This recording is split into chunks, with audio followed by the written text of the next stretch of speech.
এখানে প্রাথমিকভাবে 7 জনকে আসামি করেছি, শেখ হাসিনা সহ স্বরাষ্ট্রমন্ত্রী তৎকালীন।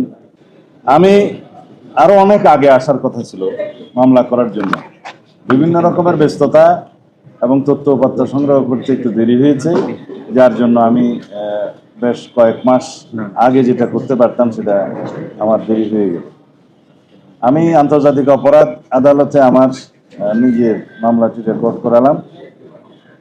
আমার এখানে প্রাথমিকভাবে 7 জনকে আসামি করেছি, শেখ হাসিনা সহ স্বরাষ্ট্রমন্ত্রী তৎকালীন সহ আরও যারা র্যাবের এবং পুলিশের যারা জড়িত ছিল তাদের সবাইকে এখানে আসামি করা হয়েছে। তবে আরও অন্য অনেক আসামি ইনভেস্টিগেশন পর্যায়ে বেরোবে, যেগুলো আমার পক্ষে এখনো আইডেন্টিফাই করা সম্ভব হয়নি।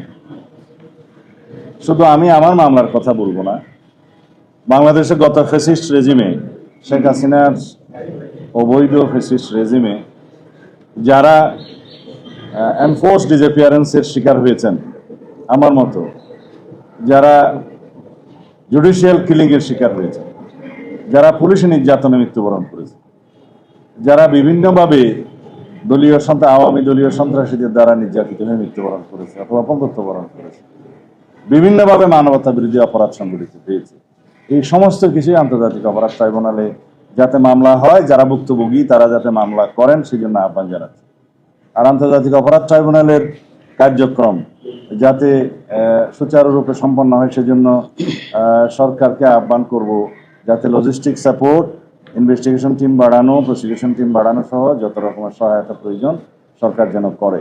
আমাদের পক্ষ থেকে আমরা যতটুকু সহায়তা আমাদের জন্য আমাদের ক্ষেত্রে প্রযোজ্য তা আমরা সহায়তা করব।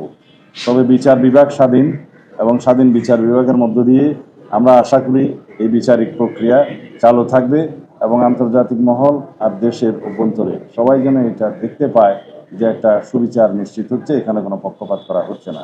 এটা আমাদের খেয়াল রাখতে হবে। যেভাবে ওপেন কোর্ট ট্রায়ালটা মানুষ সরাসরি দেখতে পাচ্ছে, এটা আমাদের দেশের জন্য একটা নজির স্থাপন করেছে। আশা করি এখন উন্মুক্ত আদালতের বিচার কার্যক্রম যদি সর্বসাধারণ দেখতে পারে